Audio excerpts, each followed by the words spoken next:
வணக்கம். அன்பார்ந்த இணையதள நேயர்களை மீண்டும் www.qcrc.in என்ற இணையதளத்திற்காக நியூஸ் செய்தியறிக்கையில் உங்களை சந்திப்பதில் பெருமகிழ்ச்சி அடைகிறோம். இன்று 18 நவம்பர் 2009 முக்கிய செய்திகளை தற்போது பார்க்கலாம். இந்திய பாராளுமன்றத்தின் குளிர்கால கூட்டத்தொடர் நாளை டெல்லியில் தொடங்கவுள்ள நிலையில் எதிர்க்கட்சிகள் விலைவாசி உயர்வு, ஸ்பெக்ட்ரம் ஊழல், தமிழ் ஈழ மக்கள் பிரச்சினை போன்ற முக்கிய பிரச்சனைகளை புயலை கிளப்ப இருப்பதாக திட்டம் தீட்டியிருப்பதாகவும் எதிர்க்கட்சிகளில் இருந்து தகவல்கள் வெளிவந்து கொண்டிருக்கிறது.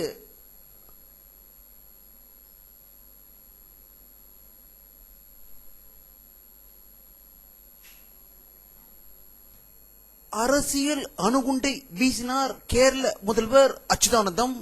முல்லை பெரியாறு அணையில் நீர்க்கசிவுகள் ஏற்படுவதால் அதை ஆய்வு செய்ய நிபுணர் குழு அனுப்பப்பட்டிருக்கிறது என்று செய்தி வெளியிட்டதால் தமிழக அரசு அதிர்ச்சி அடைந்திருப்பதாக தகவல்கள் வெளிவந்து கொண்டிருக்கிறது.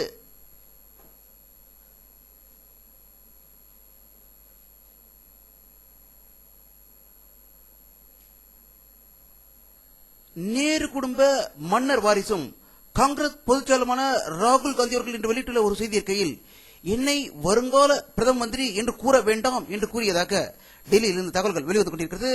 இதைப்பற்றி நம்முடைய அரசியல் கருத்து கேட்டபோது இந்திய மக்களை எப்பொழுதும் முட்டாளாகவே வைத்திருக்கும் நேரு குடும்பம் அதனுடைய வாரிசாகிய ராகுலும் எப்படி மாறியிருப்பார் என்பது அனைவரும் அறிந்ததே என்றும் இதனை இந்திய மக்கள் ஒரு சிறப்பான ஜோக்காக எடுத்துக்கொள்ள வேண்டும் என்று அவர்கள் கருத்து வெளியிட்டிருக்கிறார்கள்.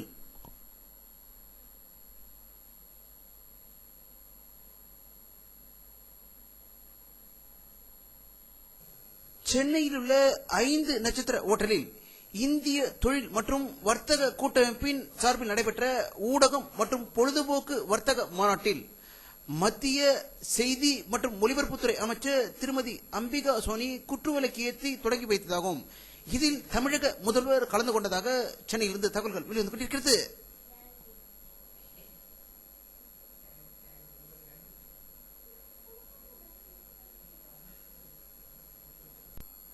பல கோடி ரூபாய் ஸ்பெக்ட்ரம் ஊழல் செய்த மத்திய தொலைத்தொடர்பு அமைச்சர் ராசாவை உடனடியாக மத்திய மந்திரி பதவியிலிருந்து விலக்கி வைக்க வேண்டும் என்றும் விசாரணையை துரிதப்படுத்த வேண்டும் என்றும் அதிமுக பொதுச்செயலாளரும் சட்டசபை எதிர்க்கட்சி தலைவரான செல்வி ஜெயலலிதா அவர்கள் இன்று பாரத பிரதமர் மன்மோகன் சிங் அவர்களுக்கு கடிதம் எழுதியுள்ளதாக சென்னையிலிருந்து தகவல்கள் வெளிவந்து கொண்டிருக்கிறது.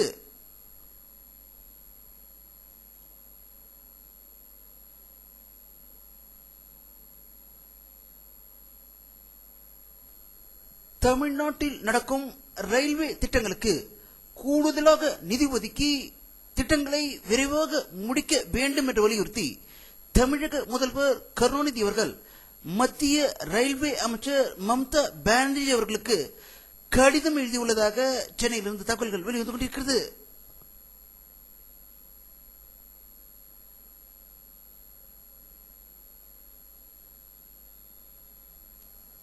ஈழ தமிழர் பாதுகாப்பு இயக்கத்தின் ஒருங்கிணைப்பாளர் பழ நெடுமாறன் அவர்கள் இன்று வெளியிட்டுள்ள ஒரு செய்தி அறிக்கையில் 1,00,000க்கும் மேற்பட்ட ஈழ தமிழர்கள் போரில் கொல்லப்பட்டதை தடுப்பதற்கு தவறிவிட்ட தனது மாபெரும் துரோகத்தை மறைப்பதற்காக தொடர்ந்து பொய்யான தகவல்கள் கொண்டு அறிக்கைகளை தமிழக முதல்வர் கருணாநிதி வெளியிட்டு வருகிறார் என்றும் அவர் தன்னுடைய கட்சியையும் குடும்பத்தையும் காப்பாற்றியுள்ளதற்காக இப்படிப்பட்ட பொய்ச் செய்திகளை பரப்பி வருகிறார் என்று ஒரு பகிரங்க குற்றச்சாட்டை பழ நெடுமாறன்கள் இன்று செய்தி வெளியிட்டுள்ளதாக சென்னையிலிருந்து தகவல்கள் வெளிவந்து கொண்டிருக்கிறது.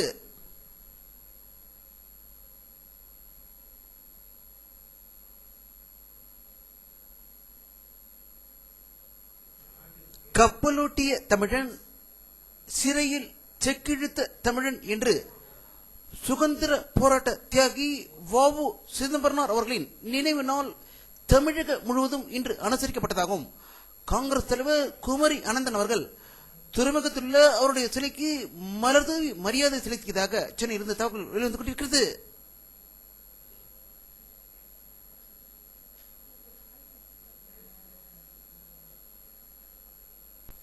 பாகிஸ்தானை சேர்ந்த அமெரிக்க தீவிரவாதி ஹெட்லி மும்பையில் உள்ள முக்கிய திரைப்பட நடிகர் நடிகைகளுடன் மிக நெருங்கிய தொடர்பு வைத்துள்ளதாகவும் அதில் ஒரு நடிகை ஆர்த்தி சப்ரியாவை இந்த படத்தில் காணலாம்.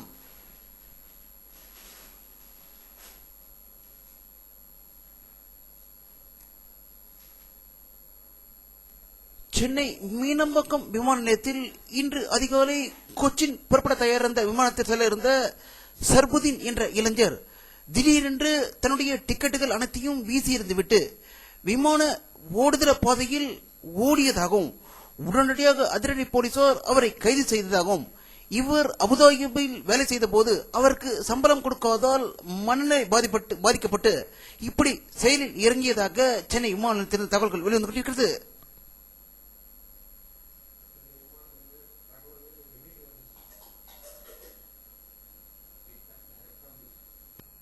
அசாம் மாநிலத்தில் உல்ஃபா தீவிரவாதிகள் நடத்திய குண்டுவெடிப்பில் சரக்கு ரயில் ஒன்று தீப்பற்றி எரிந்ததில் டீசல்கள் எரிந்து நாசமானதாகவும் இதன் மூலம் 3 கோடி ரூபாய் நஷ்டம் ஏற்பட்டுள்ளதாக அசாமில் இருந்து தகவல்கள் வெளிவந்து கொண்டிருக்கிறது.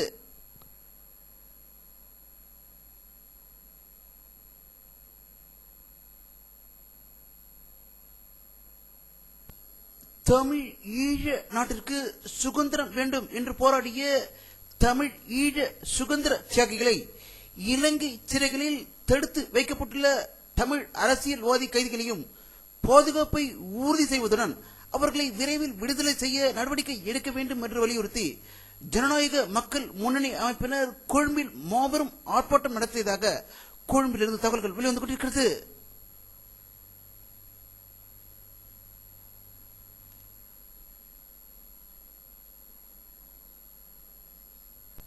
ஆப்கானிஸ்தான் பாகிஸ்தான் எல்லையில் பதுங்கியிருக்கும் தாலிபான் தீவிரவாதிகள் இன்று வெளியிட்டுள்ள ஒரு செய்தி அறிக்கையில் தங்களுக்கு எதிரான ராணுவ தாக்குதலை பாகிஸ்தான் நிறுத்தாவிட்டால் பாகிஸ்தானில் உள்ள அணைகள் மற்றும் குடிநீர் ஆதாரங்களில் விஷத்தை கலந்து லட்சக்கணக்கான மக்களை கொல்ல தயாராக இருக்கிறோம் என்று மிரட்டல் விடுத்துள்ளதால் பாகிஸ்தான் மக்கள் அதிர்ச்சி அடைந்திருப்பதாக இஸ்லாமாபாத்தில் தகவல்கள் வெளிவந்து கொண்டிருக்கிறது.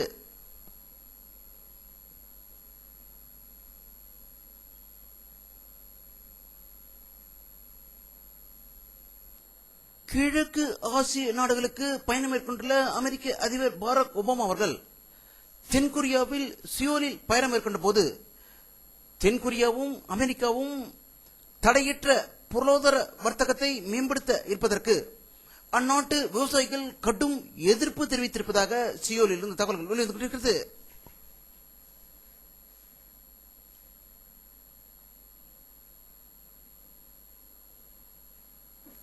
அமெரிக்க அணு வல்லுநர்கள் வெளியிட்டுள்ள ஒரு செய்தி அறிக்கையில் இந்தியாவை விட பாகிஸ்தானில் கூடுதல் அணு ஆயுதங்கள் இருப்பதாகவும் இதற்கு சீனா முழு ஒத்துழைப்பு அளிப்பதால் பாகிஸ்தானில் அணு ஆயுதங்கள் அதிகரித்து வருவதாக ஒரு அதிர்ச்சி செய்தியை வாஷிங்டனில் வெளியிட்டிருப்பதாக தகவல்கள் வெளிவந்து கொண்டிருக்கிறது.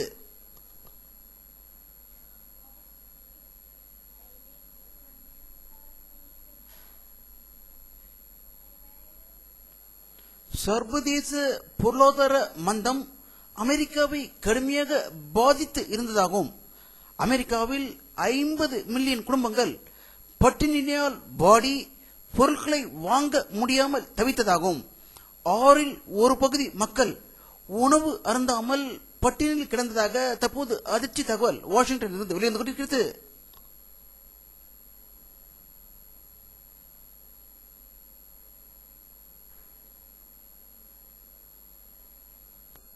டெல்லியை சேர்ந்த தனியார் அமைப்பு வெளியிட்டுள்ள ஒரு புள்ளிவிவரத்தில் உலகில் உள்ள 180 நாடுகளில் ஊழல் பட்டியலை அது வரிசைப்படுத்தி வெளியிட்டிருந்தது.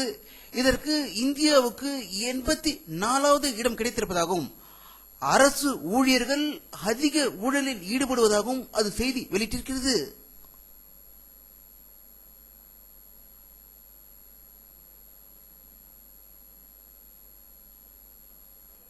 வானிலை அறிக்கை 18 நவம்பர் 2009 பிற்பகல் 4 மணி எடுக்கப்பட்ட சேட்டலைட் புகைப்படத்தை தற்போது பார்த்துக் கொண்டிருக்கிறீர்கள். தமிழகத்தில் அதிக மேகமூட்டங்கள் காணப்படவில்லை. ஒரு சில இடங்களிலே மழை பெய்ததாகவும் நாளை அதிக இடங்களில் வெயில் அடிப்பதற்கு வாய்ப்புகள் இந்த படத்திலிருந்து தெரிகிறது.